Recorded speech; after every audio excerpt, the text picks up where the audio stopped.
Hello, everyone. I have several updates for you. Many things have happened since I last spoke with you. There's been mass shooting, in Minneapolis. It's in the Uptown neighborhood. There were 12 people shot at night, and one person died. And there were shootings all over Minneapolis. Trump has been attacking a group called Antifa, which is an anti-fascist group that had nothing to do with the riots or rioting, or at least so far as I know, they had nothing to do with it. Antifa was Trump's scapegoat. It was Trump's scapegoat, and he posted online an upside-down triangle in red, which was the same as a symbol that was used for communists in the Nazi concentration camp. So he actually used the concentration camp symbol. And his excuse was, well, Antifa used to use that symbol many, many years ago. They haven't used it for many years since, but he thought since they used it, it was okay for him to use it. And basically, it was a Nazi concentration camp symbol. It was an anti-Antifa Twitter post. It was either a Twitter post or a posting somewhere, and he was going to use it as his campaign symbol, this upside-down red triangle that was a Nazi concentration camp symbol. He was going to use it as his campaign symbol, and there was a public outcry. Twitter took it down, Facebook took it down. They wouldn't allow it, and Trump took some heat. He got into some hot water, but he was totally unrepentant. He didn't apologize at all, even though he keeps apologizing. Keeps asking, not apologizing. He keeps asking for apologies from everyone. He tried to ban Bolton's book. Bolton, who worked for him, he tried to ban Bolton's book and asked for an apology from him. He tried to ban. He's trying to suppress the freedom of the speech and freedom of the media right now. He tried to ban a survey that was a public survey that CNN had conducted that showed Trump was behind, and he asked them to retract it and apologize to him. His new thing is asking for apologies. Now, one might argue, well, liberals were the very first ones to start asking for apologies. They started asking for apologies from everyone years ago. And when they asked for an apology, it was political murder or political suicide for whoever was asked for the apology, because immediately after they apologized, they got buried. They got fired by their employer. They lost all their contracts, lost all their advertisers.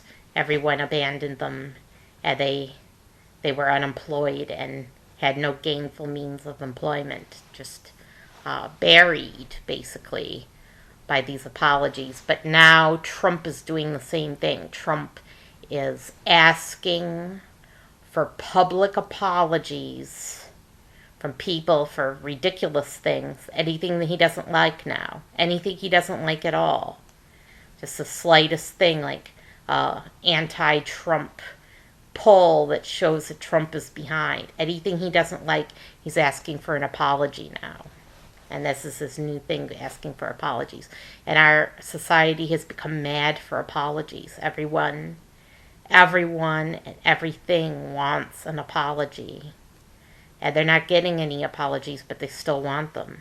They still ask for them publicly. It's more of a publicity stunt. They really don't care if they get the apology or how their opponents react. It's just a form of political murder.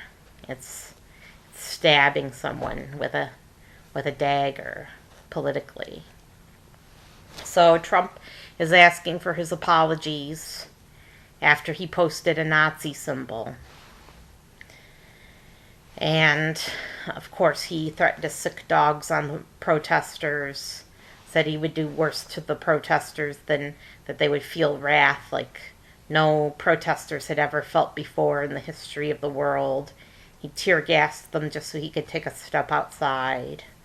So Trump and he invoked imagery from the civil rights era, where the bad things they did to civil rights marchers. He invoked those old prejudices again.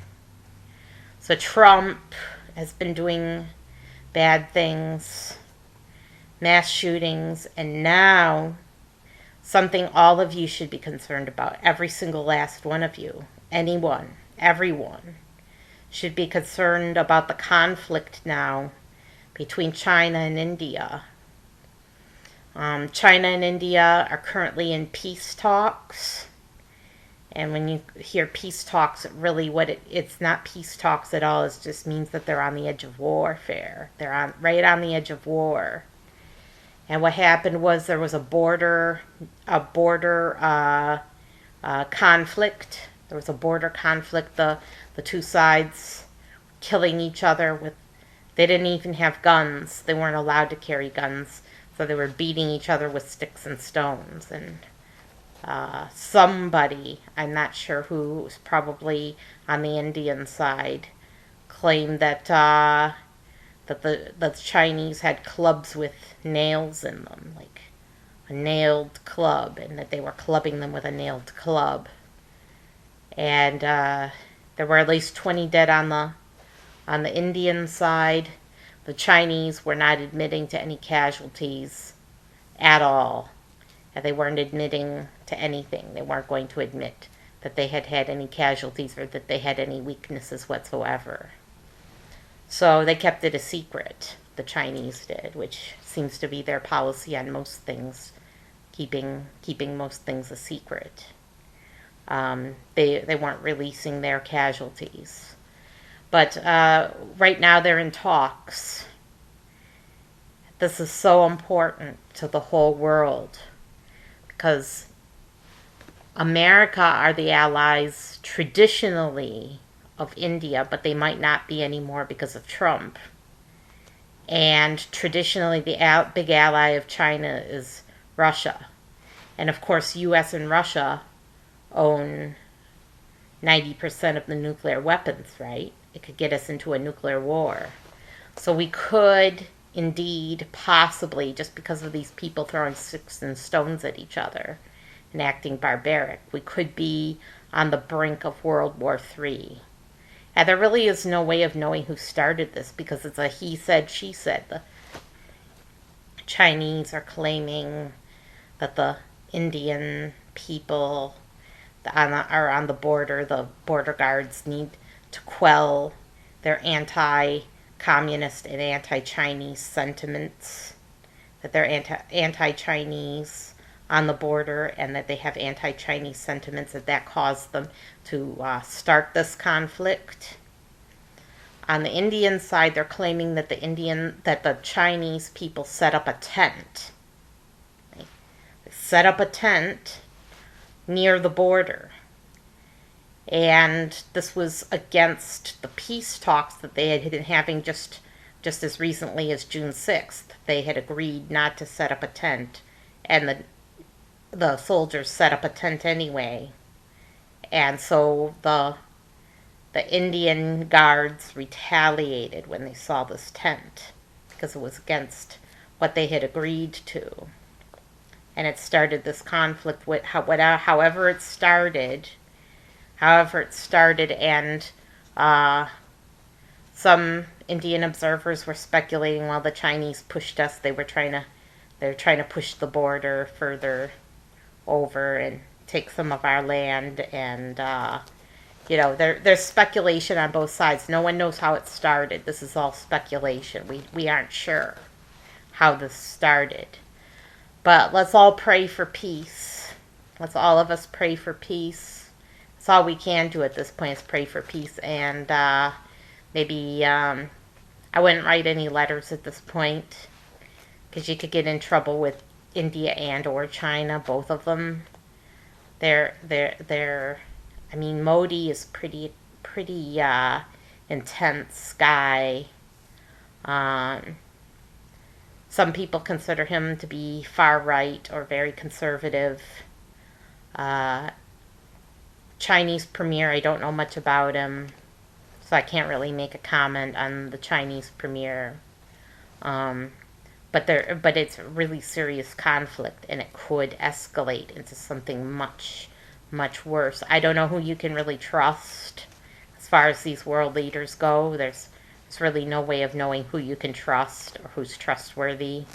I don't really think any of them are trustworthy. I'm not even going to write to Trump. I'm not going to write to Trump because if I know that the only thing Trump is good at is starting conflicts.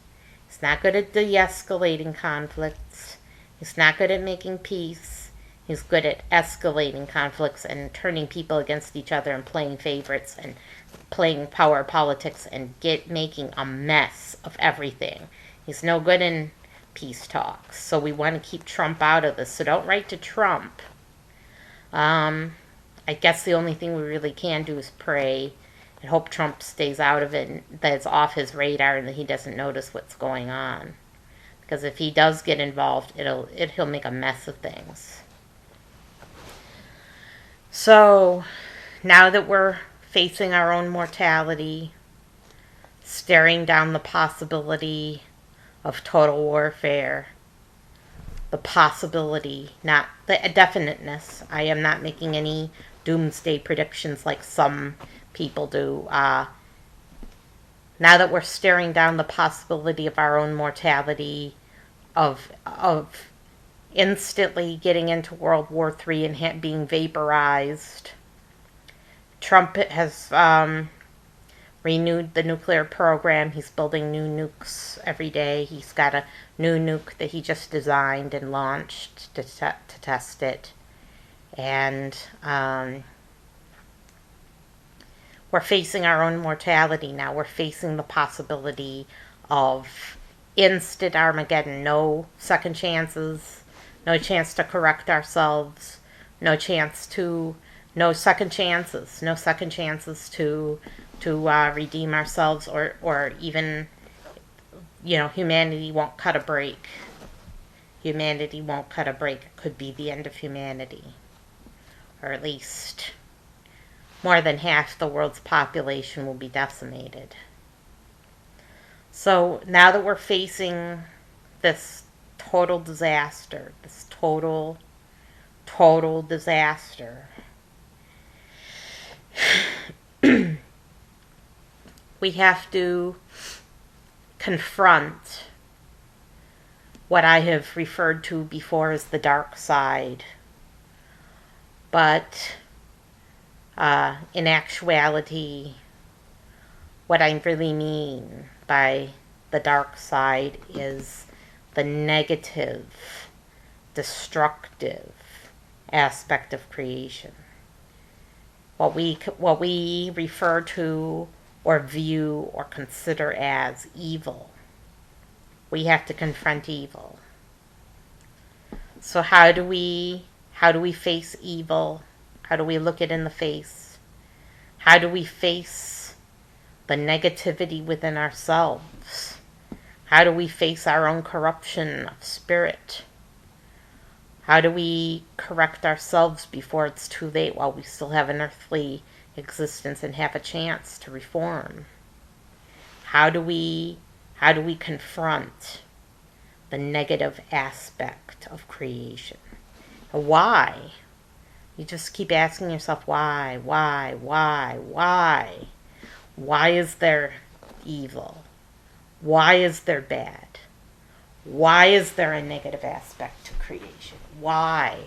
Why is this happening? Why?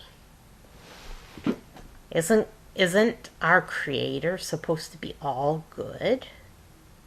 Isn't our Creator supposed to be all good, all loving, all good, all positive, all light, nothing negative at all, just all goodness and light, all positive? And if so, how could there be any darkness? How could there be any evil? How could there be anything negative or bad? How could there be anything negative or bad if we have an all good creator? Well, this is where we have to confront our own mortality, come to terms with our own mortality and our own fragility, and the ability of us to die at any time. We have to come to terms with maybe not another life on earth or even another day on earth. We have to come to terms with this. We have to come to terms with the destruction of our beautiful blue home. The total destruction of our beautiful blue home and all of our cities becoming a radioactive crater. We have to come to terms with that. So how do we come to terms? And if coronavirus doesn't get us, then it could be nuclear war. And if nuclear war doesn't get us, it could be soil erosion, which we weren't even expecting. Something totally unexpected. And if soil erosion doesn't get us, it could be global warming. It could be just getting 2 degrees too hot worldwide. It just makes some places too hot to inhabit. So where does this negativity come from? Where does what we consider evil come from?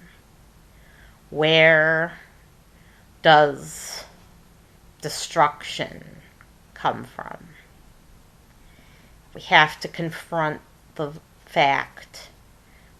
We have to look our Creator right in the eye someday. We have to look our Creator right in the eye. Realize that our Creator has a negative side. There is a negative side not only to the creation, but also to the Creator. And I had to come up with a name for this negative aspect of the Creator. For those of you who aren't familiar with the Creator, I'm a goddess worshiper personally. You may not be, and that's okay. But you still have to come to terms with the negative aspect of your Creator. There's no way around it, and there's no way of I'll tell you about the most popular idea. The most popular idea. You want to be popular? I have a clue for you how to be popular. The most popular idea that has ever been conceived in the history of human existence, the most popular idea among humans, has been the concept of an all-good Creator. This is the most popular concept. Everybody loves an all-good Creator. Everybody. East, West, everybody. The big 3 religions are based on an all-good Creator. Those are the religions of the West and the Middle East, are based on an all-good Creator. The people of India, who comprise a huge portion of humanity, they have at least 1 billion people. They believe in good gods and goddesses. Their gods and goddesses are all good. Except with maybe one exception. Maybe Brahman isn't that great. Not Brahman, Brahman. Not Brahman, the all in all. Not that Brahman, but Brahman, that Brahman. The Brahman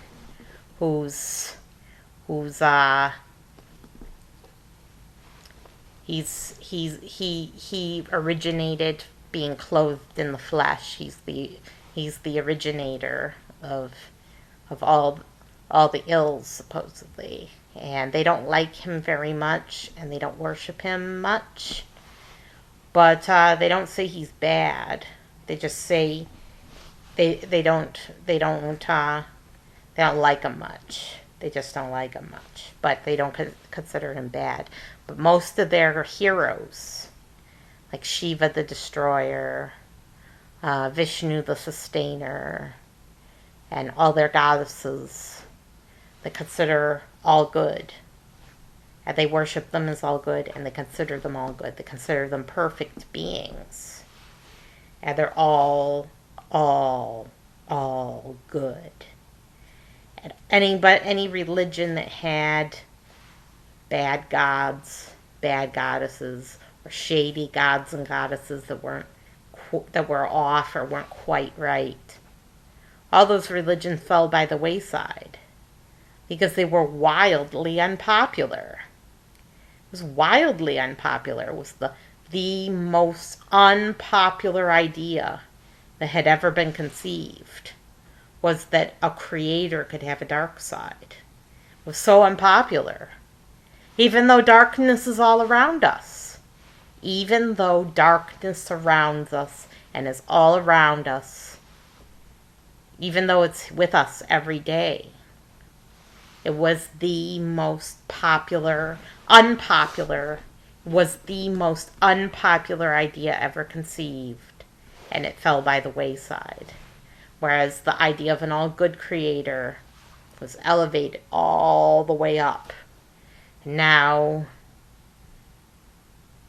well over 90% of people who worship, people who are religious, believe in an all-good creator. Over 90%. Maybe it's 99% believe in an all-good creator.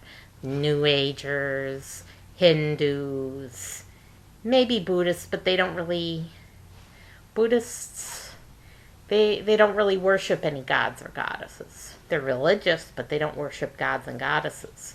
But they do believe in good gods and goddesses. They just don't worship them. Christianity, Islam, Judaism, they all believe in good gods and goddesses or a all-good creator. It's the most popular single idea that has ever been conceived. It's so popular.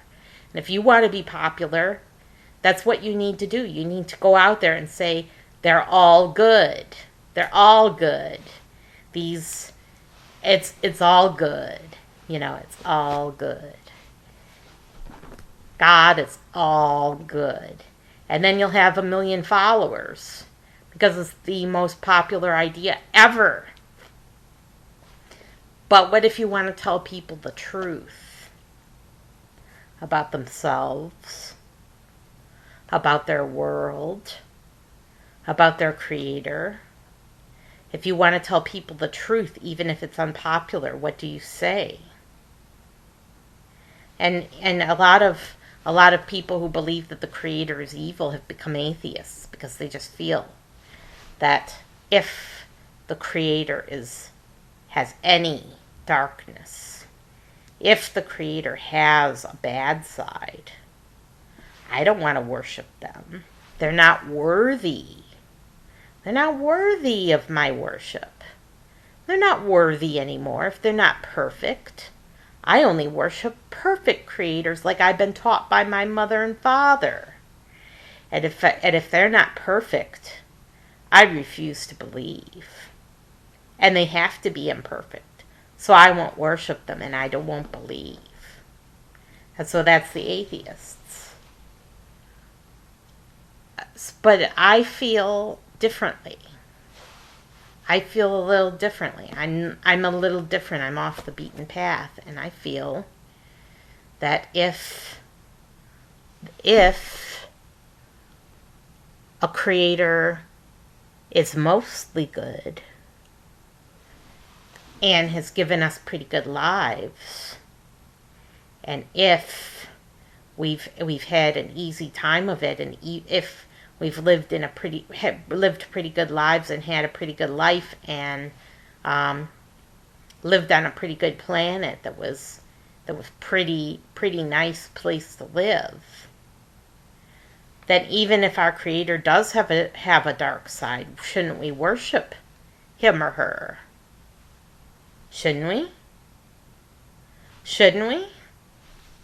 I mean, we wouldn't even exist without this Creator. We wouldn't even exist. We'd just be poof. There would be no us.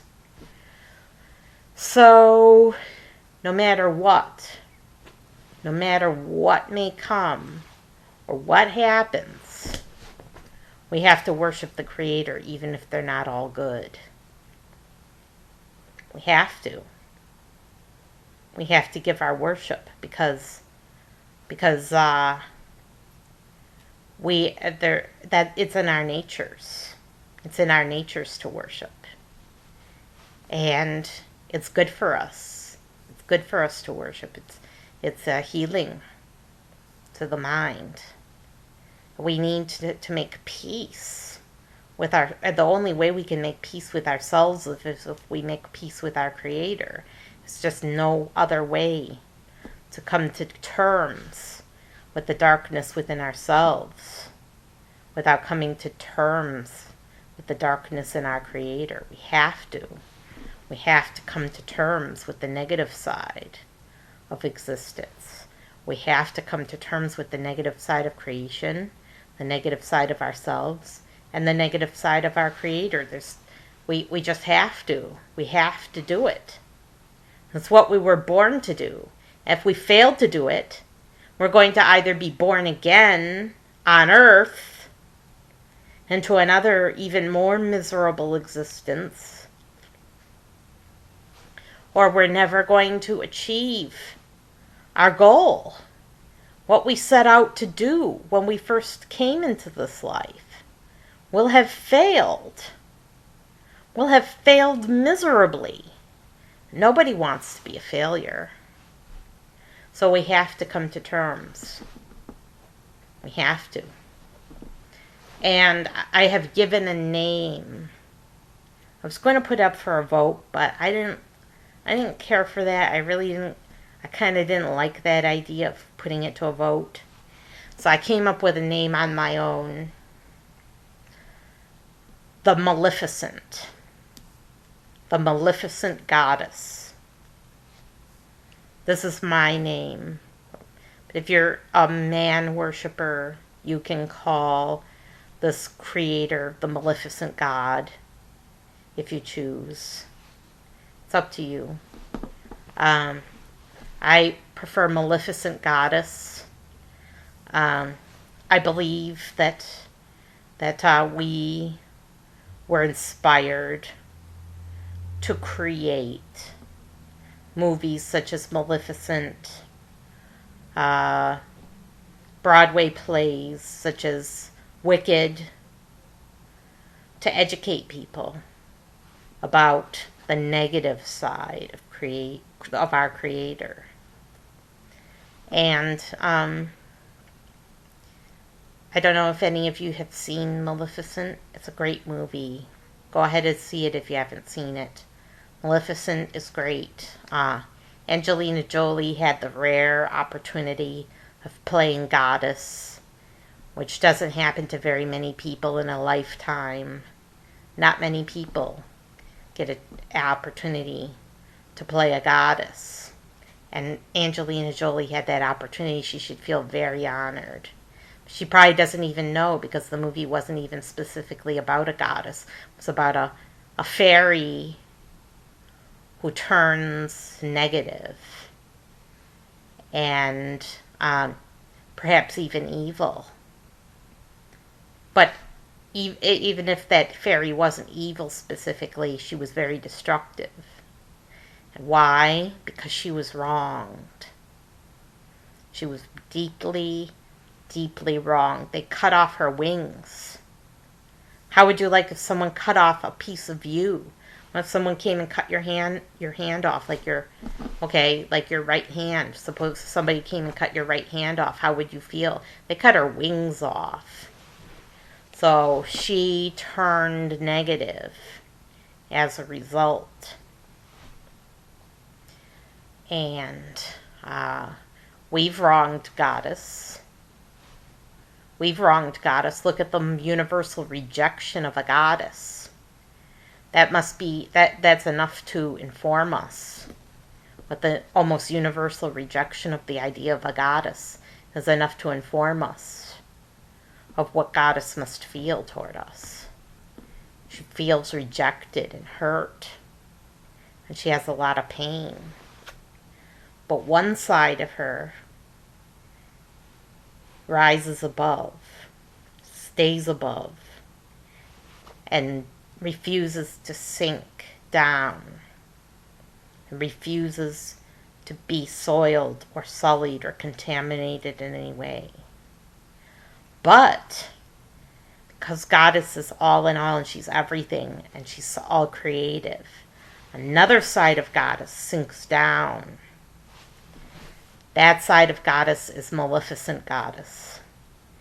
And she's so angry. She's so angry all the time. And just like a human being, she's got feelings. This Maleficent Goddess has feelings. Just like a human being, even though she may be negative, and even though she may be destructive, she wants us to be good. So you've met people like this before, right?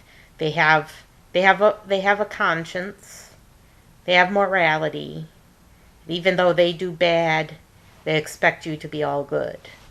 And they have a standard and they hold you to it and they expect you to be good.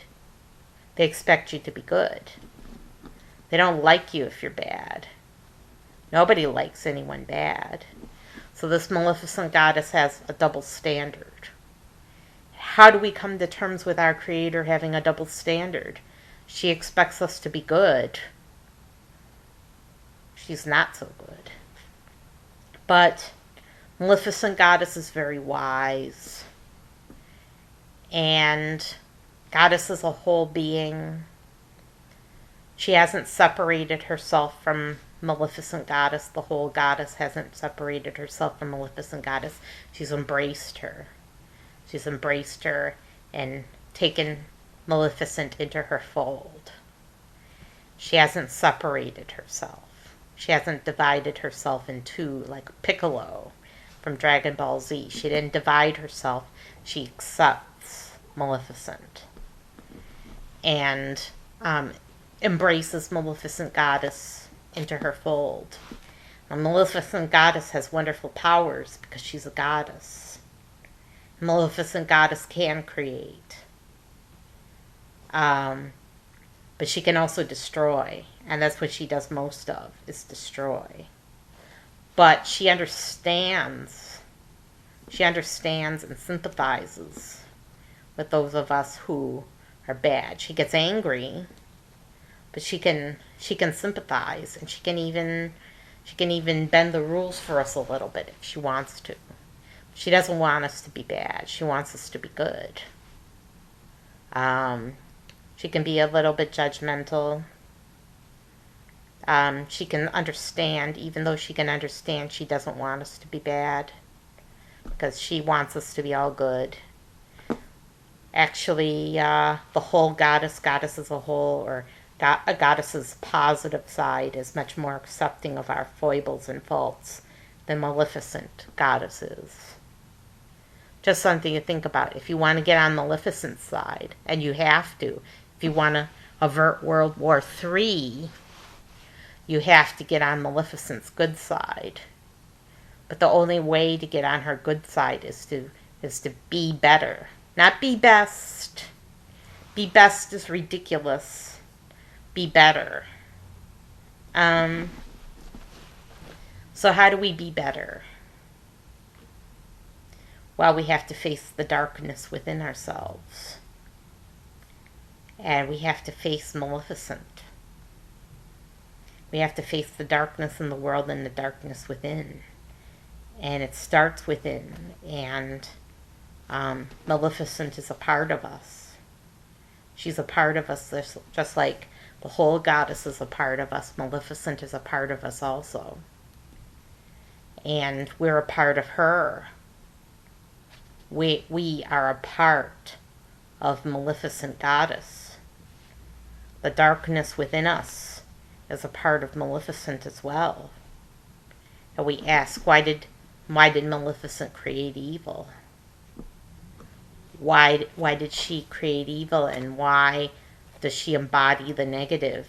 We can't really call her evil because she's goddess. Can't make a value judgment on goddess, but she did create evil. So we have to come to terms with that. We have to ask ourselves why. Why did she create it?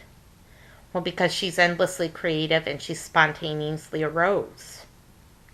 Because she has no creator, she spontaneously arose. Because she spontaneously arose, she embodied everything that is, all that is, she embodied. Including evil, including negativity, including destruction. So we have to come to terms before it's too late, before the world potentially ends. We have to come to terms now with the darkness, with the, I know darkness is not the preferred term, with the negativity, the negative, the evil within. We have to confront. We have to look right square in the eye. We have to say to ourselves, what did I do that upset people yesterday? What did I do that upset people the day before? What did I do the day before that upset people? What did I say that hurt people? What did I say that made people ill? What did I do? What did I do? What is the darkness within me? What is my history? What is the evil within me? What is the negativity within me? What's the destructive within me? We have to confront it. And I'll tell you, there's no exceptions. Everyone who has ever come to earth has an evil side, has evil within. Even Jesus. And he was supposedly a perfect human being. He wanted to enslave Christians. He wanted them to be his slaves for all eternity. He even said so. He said that Christians would be like good slaves. And he made parables about slavery. And he compared Gentiles to dogs. So he wasn't all good. Gandhi was a great leader. He was a racist. He had no hate. He wasn't a hateful racist. He loved everyone. He loved everyone. He was so full of love. But he was a racist. He was bigoted. Let's just put it that way. He wasn't a racist specifically. He was bigoted. He was horribly bigoted and biased.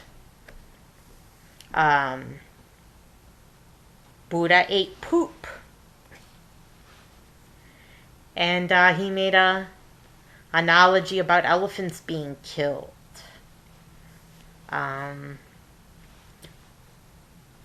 Strange men, very strange men. Lincoln was full of faults. There's good and bad in every person, just like there's good and bad in our Creator. It makes sense, doesn't it? Kind of makes more sense now. It's kind of opening your eyes. It's a revelation, isn't it? It really opens your eyes to what's happening around you. Maleficent is calling to us. It's a call for help. And what does Maleficent mean? Maleficent is a word. It's not a name. It's a word that means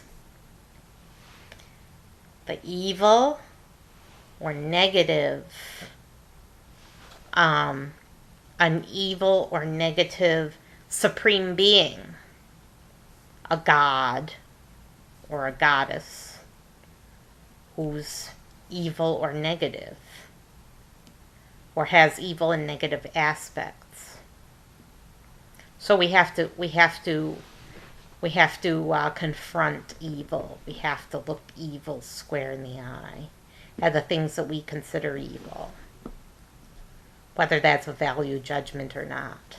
And it is a value judgment, which isn't always necessarily a bad thing. We have to look it square in the eye. So what do we take away from this? Maleficent Goddess. She's real. Does that scare you?